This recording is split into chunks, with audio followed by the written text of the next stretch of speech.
Hello everyone, welcome back to People's Academy with a new class. Today's topic is when, where and how, as you can see in the picture, which is mostly based on early history. There are several subtopics are there which we are going to read one by one with its key point. साथ ही साथ इस video में हम ये भी देखेंगे how the people of South Asia in the early time living their life. तो ये जो साउथ एशिया है it also consider as the subcontinent, but why do people consider the southern Asia as a subcontinent, हम इसके बारे में भी इसी वीडियो में देखेंगे। साथ ही साथ हम पास्ट को कैसे स्टडी कर सकते हैं इसके बारे में भी हम इस वीडियो में पढ़ेंगे। तो let's begin without wastaging the time our first sub topic. Our first sub topic is that where did people live, लोग कहाँ रहते थे। अगर आप इंडियन मैप को अच्छे से देखेंगे जो कि आपको नर्मदा रिवर ठीक सेंट्रल इंडिया में लोकेट होते हुए दिख जाएगा। इसी नदी के किनारे पे पहले लोग रहने लगे थे और जो लोग इसी नदी के किनारे पे रहते थे उन्हें स्किल गैदरर्स कहा जाता था। आपको इन सारे की पॉइंट को बहुत अच्छे से ध्यान में रखना पड़ेगा क्योंकि सवाल पे जो आते हैं सीटेट में ये फैक्ट बेस्ड होते हैं कि स्किल गैदरर्स किस नदी के किनारे पे रहते थे, या फिर आपको सवाल को उल्टा करके पूछ लेता है कि नर्मदा नदी के किनारे पे किस प्रकार के लोग रहते थे। अब दूसरा पॉइंट पे जाते हैं कि उन्हें स्किल गैदरर्स क्यों कहा जाता था। People who gather their food where called skill gatherers. जो लोग अपना खाना को कलेक्ट करके इकट्ठा करके रखते थे या फिर अपना खाना को कलेक्ट करते थे उन्हें स्किल गैदरर्स कहा जाता था। तो नर्मदा नदी के किनारे पे जो भी सारे लोग रहते थे वो लोग स्किल गैदरर थे क्योंकि वो लोग अपना खाना कलेक्ट करके गैदर करते थे। They had lived here for several 100,000 years. वो लोग यहाँ पे लाखों वर्ष तक रहा करते थे। इट इज़ बिलीव दैट, और साथ ही साथ उनकी कुछ आर्कियोलॉजिस्ट मटेरियल भी हमें मिला है इंडियन आर्कियोलॉजिस्ट को जो कि बताता कि वहाँ पे लाखों वर्ष तक वहाँ पे लोग रहा करते थे, skill gatherers mostly. Skill gatherers knew about the vast wealth of plants in the surrounding forest and collected roots fruits and other forest produce for their food. जो स्किल गैदरर थे उन्हें प्लांट्स के बारे में अच्छे से पता था कि कौन से प्लांट से रूट या फिर फ्रूट या फिर अलग अलग प्रोड्यूस को कलेक्ट किया जा सकता है और एक फूड की तरह उसे यूज किया जा सकता है ताकि वो इडेबल हो, वो उसे खा सके। उन्हें भली भांति इसके बारे में आइडिया था। ऐसा नहीं था कि जो स्किल गैदरर्स थे वो बस प्लांट के ऊपर ही पूरी तरह से डिपेंडेबल थे, साथ ही साथ वो लोग हंटिंग भी करते थे। आपको इस बात को ध्यान में रखना पड़ेगा क्योंकि जो सवाल आते हैं मोस्टली सीटेट में या फिर केवीएस के एग्जाम में आपको फैक्ट बेस दे देगा और 3 पॉइंट दे देंगे कि वो प्लांट पे मोस्टली डिपेंडेबल थे, वो सेवरल 100,000 ईयर पे रहते थे, और तीसरा पे दे देगा कि वो लोग हंटिंग भी करते थे। आपको अगर आपको क्लियर आइडिया नहीं होगा और आप दोनों को सही मानते चलते हैं तो तीसरा गलत मानते हैं तो आपका आंसर गलत हो जाएगा। इसलिए ये इस बात को भी ध्यान में रखिए, जो स्किल गैदरर थे वो सिर्फ प्लांट के ऊपर डिपेंडेबल नहीं थे, वो लोग हंटिंग भी क्या करते थे। जो अर्लीस्ट पीपल थे वो अपने खाने के लिए क्या पूरी तरह से फॉरेस्ट या फिर हंटिंग के ऊपर ही डिपेंडेबल थे क्या, या फिर वो लोग एग्रीकल्चर भी क्या करते थे। Yes, they were also associate with agriculture.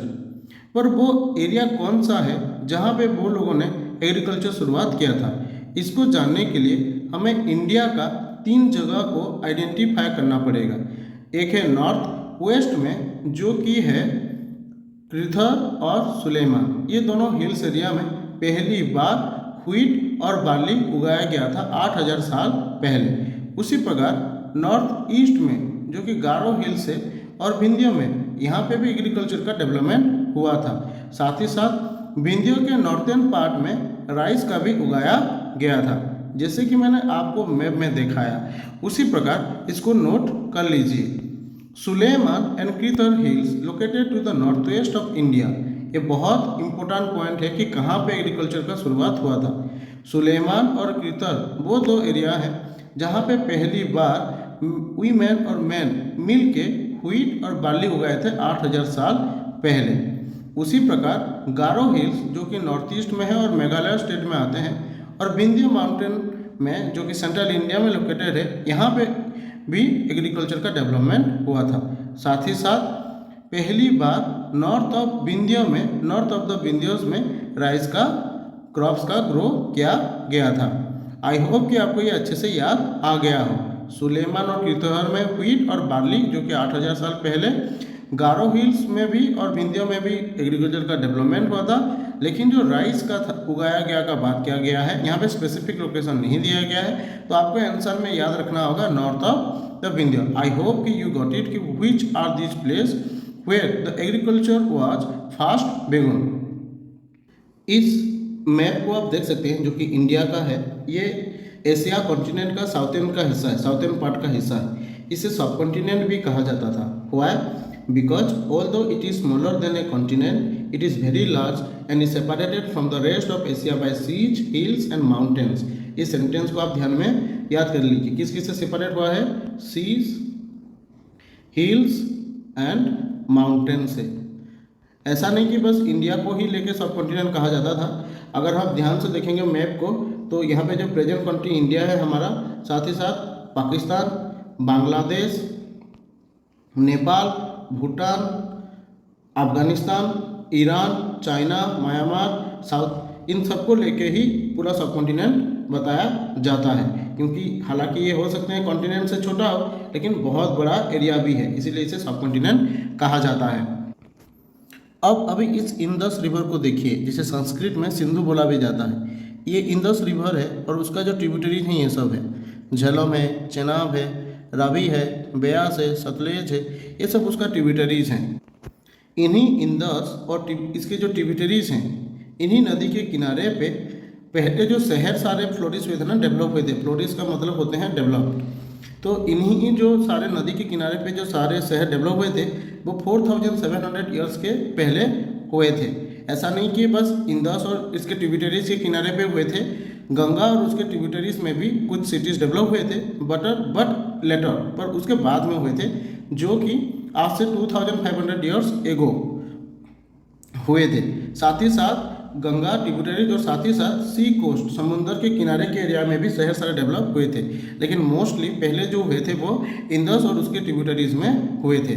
Ganga नदी का जो ट्रिब्यूटरीज है वो एक सन रिवर भी है।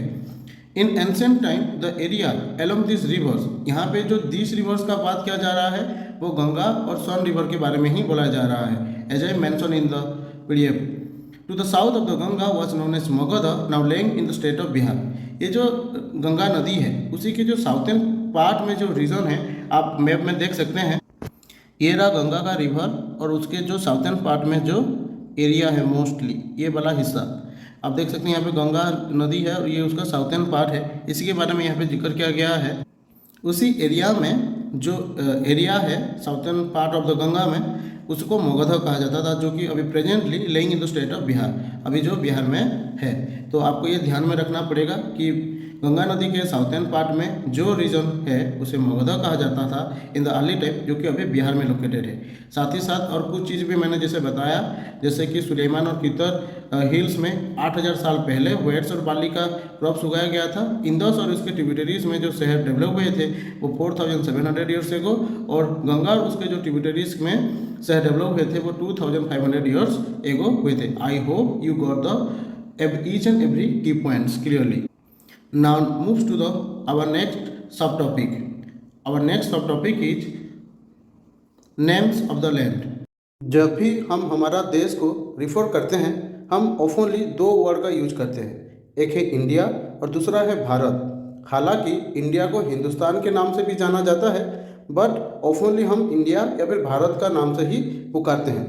ये जो इंडिया है ये कहाँ से आया था, ये बहुत ही इम्पोर्टेंट सब टॉपिक है कि किस प्रकार हमारा देश का नाम इंडिया और भारत हुआ। जो वर्ड है इंदस, जो रिवर है इंदस, उस इंदस रिवर के नाम को बेस करके हमारा नाम आया था। The word India comes from the Indus called Sindhu in Sanskrit, जिसे संस्कृत में सिंधु कहा जाता है। The Iranians and the Greeks, यहाँ पे इरानियंस किसे कहा गया? The people who live in the Iran. And the Greeks who came through the north west, जो कि नॉर्थ वेस्ट से देखे इंडिया में आए थे। कितने साल पहले आए थे? 2500 ईयर्स एगो आए थे। ये बहुत इंपॉर्टेंट है, ईयर्स को याद रखना हिस्ट्री की क्लासेस में। And were familiar with the Indus, उन लोगों को पता था इंदस के रिवर में, और उन्हीं क्योंकि इंदस के बारे में उन्हें पता था तो वो लोग इंदस को इंदस नहीं बोल पाते थे, उनके जो प्रोनाउंसिएशन था वो हिंदोस हो जाता था या फिर इंदोस हो जाता था। और उसी नदी के जो ईस्टर्न पार्ट पे जो रीजन है, जैसे कि आपको मैं मैप में दिखा सकता हूँ, ये रहा इंदस, और इसके जो ईस्ट पार्ट में जो रीजन है ये पूरा, ये रहा आपका ईस्ट पार्ट का, इंदस का ईस्ट पार्ट का ये जो रीजन है पूरा एरिया को इंडिया बोल के बोला जाता था। ग्रीक्स और जो ईरानियंस थे वो इंदस को हिंदोस या फिर इंदोस बोलते थे, और उसके ईस्ट पार्ट में जो एरिया था उसे उन लोगों ने इंडिया बोला करते थे। इस प्रकार हमारा देश का नाम इंडिया हुआ था। अभी दूसरा नाम की ओर जाते हैं जो कि भारत है, वो कैसे आया था। The name Bharata was used for a group of people who lived in the northwest and who were mentioned in the Rig Veda, the earliest composition in Sanskrit, dated to about 3,500 years ago. Later it was used for the country. जो हमारा देश का नाम भारत रखा गया है वो पहले क्या होता था, जो नॉर्थ वेस्ट में जो लोग रहते थे, हमारा देश का नॉर्थ वेस्ट में एक ग्रुप ऑफ पीपल रहते थे जिन्हें भारत कहा जाता था, उस ग्रुप ऑफ पीपल को। और ये बात ऋग वेदों में मेंशन किया गया है। ऋग वेद वो स्क्रिप्चर्स है जो कि संस्कृत में लिखा गया सबसे पहला किताब है, आज से 3,500 ईयर्स एगो पहले लिखा गया है, और उसी ही ग्रुप ऑफ पीपल को लेके हमारा देश का नाम भारत रखा गया था। आई होप कि आपको समझ में आ गया कि इंडिया और भारत ये दोनों नाम हमारे देश के लिए कैसे चुना गया था। अब आते हैं हमारा जो तीसरा सब टॉपिक है, finding out about the past. हम पास्ट के बारे में कैसे ढूंढते हैं। There are several way we can use, पर mostly we are going to discuss about 3 way यहाँ पे। The first one is the manuscript, the second one is the inscription, and the third one is the archaeologist. Let's begin with manuscript. Manuscript किसे कहते हैं। The books that were written long एगो are called manuscript. जो book बहुत सालों पहले लिखा गया है उसे मनुस्क्रिप्ट कहते हैं। वाई, बहुत साल पहले लिखा गया बुक्स को मनुस्क्रिप्ट क्यों कहते हैं, because they were written by hand, क्योंकि वो हाथ में लिखा गए थे। And this comes from the Latin word manu meaning hand, और लैटिन भाषा में मनु वर्ड का मीनिंग होते हैं हाथ या फिर हैंड। इसी वजह से क्योंकि वो हाथ में लिखे जाते थे इसलिए उसे मनुस्क्रिप्ट कहा गया है। बहुत इंपॉर्टेंट पॉइंट है कि मनुस्क्रिप्ट को क्यों ही मनुस्क्रिप्ट बोला जाता था। जैसे कि आप यहाँ पे 2 पिक्चर देख सकते हैं। यहाँ पे एक पिक्चर है, ये पहला वाला ये भी एक मनुस्क्रिप्ट है, और दूसरा भी ये भी एक मनुस्क्रिप्ट है। ये जो सेकंड वाला पिक्चर है, ये जो मनुस्क्रिप्ट है ये पाम लिप से लिखा गया है, ये पाम लिप से लिखा गया। लेकिन ये जो है ना, ये एक स्पेशल काइंड ऑफ प्लांट का या फिर कह सकते हैं ट्री का जो बार्क होते हैं उसे लिखा गया है, और उसी प्लांट का नाम है बीड्स, जो कि मोस्टली हिमालयस में ग्रो होते हैं। Manuscript usually written on palm leaf or on the specially prepared bark tree known as the birch, जो कि जैसे कि मैंने आपको बताया ये वाला जो पिक्चर है ये पाम लीफ से बनाया गया है मनुस्क्रिप्ट, और दूसरा ये जो है ये ब्रिज से बनाया गया। जो पहला वाला है ब्रिज से, और दूसरा वाला जो है ये पाम लीफ का पिक्चर है कि मनुस्क्रिप्ट का। ये जो ब्रिज है ये मोस्टली हिमालय में ही ग्रो करता है, not all over the India. Manuscripts often preserve in temples and monasteries. जो मनुस्क्रिप्ट्स होते हैं इन्हें टेम्पल या फिर आश्रम में रखा जाता है प्रिजर्व करके, बचा के, क्योंकि बहुत सारे ऐसे जो होते हैं वो डिस्ट्रॉय हो गए हैं, पर कुछ कुछ अभी भी वहाँ पे सर्वाइव कर गए हैं, और उन्हीं मनुस्क्रिप्ट से ही हमें हमारा पास्ट के बारे में पता चलता है। ये जो मनुस्क्रिप्ट होते हैं ये किस प्रकार सब्जेक्ट से डील करते हैं। दीज बुक्स और these manuscripts mostly dealt with religious belief and practices. Religious believes and practices के ऊपर डील करते हैं। The lifes of kings, medicines जो कि मोस्ट इंपोर्टेंट है, एंड साइंस। इन चारों टॉपिक में ही मोस्टली ये जो मनुस्क्रिप्ट है उसी से ही डील करता है, मतलब इन्हीं चारों चीज़ों के बारे में ही यहाँ पे लिखा गया है। पर ऐसा नहीं कि इन्हीं चारों चीज़ों में रह गए हैं, साथ ही साथ इसके साथ और भी ऐसी चीज़ें जैसे कि कह सकते हैं एपिक्स, पोएम्स, प्लेज, ऐसी चीज़ें भी मनुस्क्रिप्ट में लिख के रखा गया। लिटरेचर का पार्ट भी मनुस्क्रिप्ट में लिख के रखा गया है। जो मोस्ट इम्पोर्टेंट बात है कि ये जो मनुस्क्रिप्ट है वो किस भाषा में लिखा जाता था। मनुस्क्रिप्ट जो कि एपिक्स, पोएम्स और प्लेज अभी जैसे मैंने आपको बताया जो लिटरेचर से डील करते हैं, दे वर रिटन इन संस्कृत। ऐसा नहीं कि वो बस स्पेसिफिक संस्कृत में ही लिखा जाता था, संस्कृत में तो लिखते थे, साथ ही साथ प्रकृत जो कि एक ऑर्डिनरी पीपल का लैंग्वेज होता था उसी भाषा में भी लिखा जाता था, and as well as in Tamil too. तो आपको ये ध्यान में रखना कि किस किस भाषा में मनुस्क्रिप्ट को लिखा जाता था। The first one is Sanskrit, then the Prakrit जो कि ऑर्डिनरी लैंग्वेज होता था लोगों का, and the third one is the Tamil. किस भाषा में लिखा जाता था मनुस्क्रिप्ट और क्या क्या लिखा जाता था, जैसे कि religious beliefs and practices, the lifes of kings, medicines and science, epics, poems, plays etcetera. ये जो था अभी इतना ही मनुस्क्रिप्ट का की पॉइंट्स है, आपको इन्हीं सारे चीज़ को ध्यान में रखना होगा। मोस्टली कि ये जो है कौन से प्लांट से बनते हैं, मोस्टली पाम और ब्रिज जो कि हिमालयस में ग्रो करते हैं ब्रिज, लेकिन palm we can see all over the India. और कहाँ पे प्रिजर्व करके रखा जाता है, जैसे कि टेम्पल और मोनास्टरीज में कौन से सब्जेक्ट से वो डील करते हैं और किस किस लैंग्वेज में लिखा जाता है। अभी चलते हैं हमारा दूसरा जो वे है जिससे हमें पास्ट को पता चलता है, इंस्क्रिप्शन, उसके ओर। Inscription are writing on relatively hard surface such a stone और मेटल। मनुस्क्रिप्ट जब पाम लीव्स या फिर ब्रिज जैसे प्लांट के बार्क में लिखा जाता था, ये इसके कंपैरिजन में इंस्क्रिप्शन हार्ड सरफेस में लिखा जाता था। हार्ड सरफेस मतलब क्या, जैसे कि हम कह सकते हैं स्टोन या फिर मेटल, ऐसे सारे ऑब्जेक्ट्स के ऊपर अगर लिखा गया तो उसे हम इंस्क्रिप्शन कहेंगे। लेकिन ये इंस्क्रिप्शन लिखा ही क्यों जाता था? Why? Because sometimes kings got their order inscribe so that people could see, read and obey them, ताकि जो राजा का जो ऑर्डर दिया गया है उसे लोग देख सके, पढ़ पाए और उसे मान भी पाए। सॉरी, यहाँ पे जो स्पेलिंग है सी का वो थोड़ा गलत हो गया है, आप लोग करेक्शन करके पढ़ लेना, SEE होगा, ठीक है। Also there are other kind of inscription as well, where man and women including king and queens recorded what they did.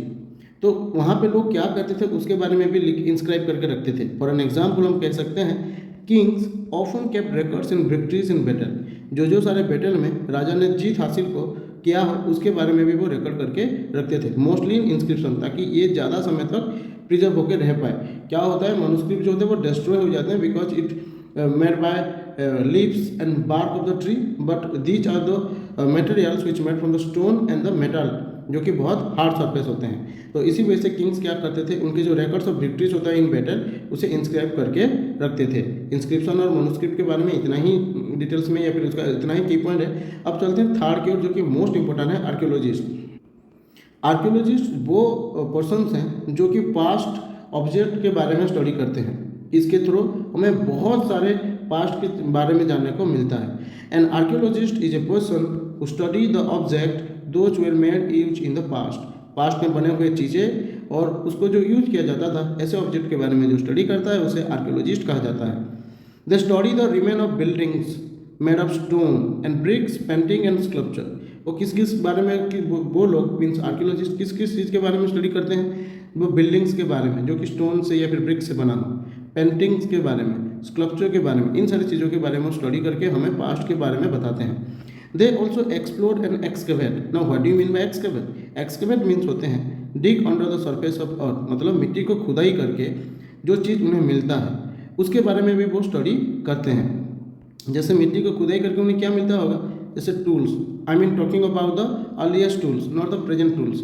Earliest tools, weapons, pots, pens, ornament, coins, ये सारी चीज़ें हैं जिसके थ्रू हमें पास्ट के बारे में चीज़ें पता चलते हैं। ये वो सारी चीज़ें हैं जिसके थ्रू हम पास्ट के बारे में जान पाते हैं। Objects that are made of hard imperishable substances usually survive for a long time, as I told you earlier. अगर कोई चीज़ हार्ड ऑब्जेक्ट से बना है या फिर हार्ड मेटल से या फिर हार्ड चीज़ से बना है तो ज़्यादा समय तक वो सर्वाइव करेगा। जैसे कि यहाँ पे दो पिक्चर मैंने लिया है आपको एग्जांपल देने के लिए। ये जो पहला वाला पिक्चर है ये एक पॉट का पिक्चर है जो कि 4700 साल पहले 4700 ईयर्स को बनाया गया था, एक ओल्ड सिटी में पाया गया था बाय द आर्कियोलॉजिस्ट। और यहाँ पे जो पिक्चर है ये सिल्वर कॉइन्स का पिक्चर है which is also use in the earliest time, जो कि 2005 ईयर्स एगो यूज होता था। ये वो सारे ऑब्जेक्ट हैं जिसके थ्रू हमें पास्ट के बारे में पता चलता है इन डिटेल्स। और हमें इसके बारे में कौन बताता है? ऑब्वियसली तो आर्कियोलॉजिस्ट। वो लोग एक्सकवेट करते हैं, अगर उन्हें उन सारी चीज़ों को पता लगता है तो वो उसे लाके स्टडी करते हैं और हमें पास्ट के बारे में बताते हैं। Plants remain survive for more rarely. Inscription metals के कंपैरिजन में या फिर कोई हार्ड सरफेस से बने हुए चीज़ों के कंपैरिजन में जो प्लांट्स होते हैं वो बहुत ही रेयर सर्वाइव कर पाते हैं। If seeds of grain or piece of wood have been burnt, they survive in a charred form. अगर किसी ग्रेन का जो सीड्स होते हैं या फिर पीसेस ऑफ वुड होते हैं अगर वो जल गए हैं तब वो जले हुए फॉर्म में सर्वाइव होने का पॉसिबिलिटीज़ हैं। Archaeologist also look for bones of animals, birds and fish to find out what people ate in the past. ये मोस्ट इंपॉर्टेंट है कि आपको ध्यान में रखना है कि जो प्लांट्स होता है वो किस फॉर्म में मोस्टली सर्वाइव करता है। वो चार्ट फॉर्म में, मतलब जले हुए बॉन्ड फॉर्म में या फिर जले हुए फॉर्म में। दूसरा, आर्कियोलॉजिस्ट जो होते हैं, मैंने जैसे बताया कि आपको आर्कियोलॉजिस्ट लोग जब एक्सकेवेट करते हैं तो उन्हें बहुत सारी चीज़ें मिलते हैं, जैसे कि कह सकते हैं pots, weapons, tools, pens, ornaments, coins, bone, baked clay और मेटल, बहुत कुछ चीज़ें मिल सकते हैं। साथ ही साथ वो इन सारी चीज़ों को भी ढूंढते हैं, जैसे कि bones of animal, birds and fish. क्यों ढूंढते हैं? ताकि वो पता लगा सकें कि पास्ट टाइम पे पीपल किस ऑब्जेक्ट को या फिर किस जानवर को खाने के रूप में वो इस्तेमाल करते थे, जैसे कि वो एनिमल्स है या फिर कोई बर्ड है या फिर कोई फिश है, किसको वो खाने के तौर पे यूज करते थे। आई होप कि आपको ये जो तीनों पॉइंट है, मनोस्क्रिप्ट, इंस्क्रिप्शन और आर्कियोलॉजिस्ट, जिसके थ्रू हमें पास्ट के बारे में पता लगता है, आपको इसका जो सारे जितने भी की पॉइंट हैं अच्छे से समझ में आ गया। अभी हम चलते हैं हमारा जो फोर्थ सब टॉपिक है उसके ओर। हमारा जो फोर्थ सब टॉपिक है वो है वन पास्ट और मेनी। एक पास्ट है या फिर बहुत सारे से पास्ट हैं। अगर वर्ड पास्ट लिखा गया है प्लूरल फॉर्म में, तो हमें इस बात का ध्यान में रखना चाहिए कि ये जो पास्ट है ना, this is different from different groups of people. ये जो पास्ट होता है सबके लिए सेम नहीं होते हैं, अलग अलग लोगों के लिए अलग अलग प्रकार का पास्ट का एक्सपीरियंस हुआ होता है। इसी वजह से हम पास्ट यूज नहीं करके पास्ट का भी वर्ड यूज मोस्टली किया जाता है, ताकि ये बात लोगों को अटेंशन में आ सके। एग्जाम्पल लेके हम बात कर सकते हैं, द लाइव्स ऑफ हर्डर्स और farmers were different from those of kings and queens. The lives of merchants were different from those of craftspersons and so on. इसी प्रकार हम कह सकते हैं कि एक किसान का लाइफ राजा के लाइफ से अलग था, और साथ ही साथ या फिर कोई स्किल गदर का लाइफ एक हंटर से अलग था। तो इसी प्रकार क्योंकि बहुत प्रकार की कम्युनिटी के लोग थे, अलग अलग ग्रुप के लोग रहते थे, तो इसी वजह से और वो सारे लोग अलग अलग प्रकार का पास्ट को एक्सपीरियंस किए हैं। इसी वजह से पास्ट नहीं लिख के पास्ट लिखा गया है। ये इसी टेट में सवाल आ सकता है कि हम पास्ट का वर्ड यूज नहीं करके पास्ट क्यों लिख सकते हैं, और यहाँ पे आपको ऑप्शन दे सकता है। तो इसी वजह से ये थोड़ा मेन की पॉइंट है, इसको ध्यान में रखना। अब आते हैं नेक्स्ट सब टॉपिक की ओर, letters with date. As we all know that years are counted from the date generally assigned to the birth of Jesus Christ, the founder of Christianity. ये जो ईयर्स काउंट किया जाता है ये mostly Jesus Christ से ही associate है। जब वो पैदा हुए थे उसी साल से पीछे की ओर हम बात करेंगे तो वहाँ पे बिफोर क्राइस्ट कहा जाता है। उसी प्रकार उसके बाद में हम एडी लिखते हैं। एक एग्जाम्पल लेके समझते हैं, जैसे कि कोई सपोज किसने लिखा 2000 लिखा, अगर वो 2000 BC लिख रहे हैं ना, तो इसका मतलब यही है कि वो बताना चाहता है जीसस क्राइस्ट जब पैदा हुए उसे 2000 साल पीछे का बात कर रहा है। उसी प्रकार अगर कोई BC नहीं लिख के इसी जगह पे वो एडी लिखता है, एडी जो होता है वो एनो डोमिनी, तो जो वो बताता है इसका मतलब यही है कि जीसस क्राइस्ट के पैदा होने के ठीक 2000 साल का बाद का बात वो कर रहा है, ना कि पहले के बाद कर रहा है। तो यहाँ पे हम किसी का एब्रीविएशन फॉर्म देखेंगे कि वो कौन सा वर्ड किसको रिप्रेजेंट करता है। You will sometime find BC before dates, this stand for before Christ. जैसे कि मैंने आपको अभी बताया, अगर उससे पहले आया तो वो BC लिखा गया है तो वो बिफोर क्राइस्ट है। Also you will sometime find AD before dates, this stand from 2 Latin words. यहाँ पे ये जो AD लिखा गया ना, ये 2 लैटिन वर्ड से लाया गया है। जो दोनों वर्ड है वो है, पहला है आनो और दूसरा है डोमानाई। पहला है आनो और दूसरा है डोमानाई, जिसका मतलब होते हैं in the year of the Lord. यहाँ पे लॉर्ड क्राइस्ट को ही कहा गया है। तो अगर यहाँ पे 2012 लिख के कोई AD लिखता है तो इसका मतलब यही है कि वो बताना चाहता है कि जिस दिन जीसस क्राइस्ट पैदा हुए हैं उसे ठीक 2012 या फिर 2012 ईयर्स का बाद वो कर रहा है। समटाइम्स क्या होता है, AD की जगह पे हम लगा लेते हैं CE, AD की जगह पे लगा लेते हैं CE, जिसका फुल फॉर्म होता है कॉमन एरा। उसी प्रकार BC के जगह पे हम लगा लेते हैं BCE, जिसका मतलब होते हैं before common era. But why do we use this type of terms? Because this type of term means ये जो CE, BC, AD है, ये सारे टर्म हैं। The Christian era is now use in most countries of the world, क्योंकि ये जो Christian era है ये मोस्ट ऑफ द कंट्री में अभी इसी का ही एरा चल रहा है, युग चल रहा है। इसी वजह से इसी प्रकार का टर्म्स यूज करके ईयर्स को रिप्रेजेंट किया जाता है। In India we began using this form of dating from about 200 years ago. India में ये जो कॉन्सेप्ट है क्रिश्चियनिटी एरा का, ये 200 साल पहले ही शुरुआत हुआ है, और 200 साल पहले ही हमने इन सारे टर्म का यूज करके ईयर को रिप्रेजेंट कर रहे हैं। ये इंडिया में याद रखने वाली बात है कि कितने साल पहले अगर सवाल में पूछता है तो आपको 200 ईयर्स पे टिक लगाना है। Recently we have discussed and study about inscription and found that inscription were written on the hard surface such as metal और may be stone. Inscription contain both script and languages. जो inscription होते हैं वो दोनों script and languages में ही लिखा जाता है। But there is a problem, and what is this? The problem is that the language which were used as well as script, जो लैंग्वेज वहाँ पे यूज होता है या फिर जो स्क्रिप्ट वहाँ पे यूज होते हैं, they have changed over time, समय के चलते वो बदलने लगते हैं। But the scholars have to understand this, and after that they can tell us about the past. So scholars understand the inscribed through a process known as decipherment. तो अगर आपको सवाल पूछा जाता है कि जो स्कॉलर्स हैं वो इंस्क्रिप्शन को कैसे समझते हैं, so you have to answer through a process which is known as decipherment. किस प्रोसेस से वो सीखते हैं या फिर बताते हैं या फिर स्टडी करते हैं? डिसाइफरमेंट के प्रोसेस से। तो आज का टॉपिक यहाँ पे कंप्लीट होता है। See you soon in a new video. Till then, study hard and score hard. Thank you.